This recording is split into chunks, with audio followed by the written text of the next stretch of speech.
যে আমাদের বাড়িতে সারজিৎ কয়েকবার গেছে, ২ থেকে ৩ বার গেছে। নাহিদ ভাই গেছে ১ বার।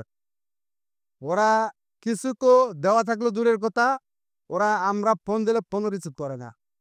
অবিস্পষ্ট কথা। আপনাকে বাসা থেকে এবং চেষ্টা করছিলেন? আমাদেরকে ওরা অনেক আশ্বস্ত করছে, জড়িয়ে ধরে বলছে যে, "তোমার এক ভাই গেছে, লক্ষ্য ভাই আছে।"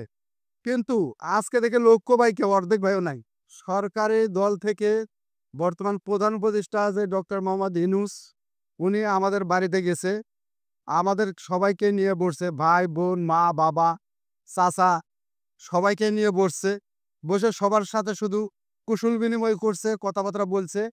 আর একটি কথা বলছে যে, "তোমাদের যেকোনো সমস্যা হলে আমাদেরকে জানাবা।" কিন্তু এখন আব্বা যখন অসুস্থ হয়ে পড়ে রংপুর মেডিকেল কলেজ হাসপাতালে, তাকে এমার্জেন্সিভাবে ঢাকা সিএমএসে আনা লাগে। ওই সময় আমি কয়েকটা দপ্তরে ফোন দিছি, কিন্তু তারা ফোন রিসিভ করে না। এটা আমার সবচাইতে বড় দুঃখের। কিন্তু ওনারা শুধু আশ্বাস্ত করে মানুষকে, কিন্তু প্রশ্রয় দেয় না। তারা শুধু আমাদেরকে আশ্বাস্ত করছে, ঠিক আছে? হ্যাঁ, কারা?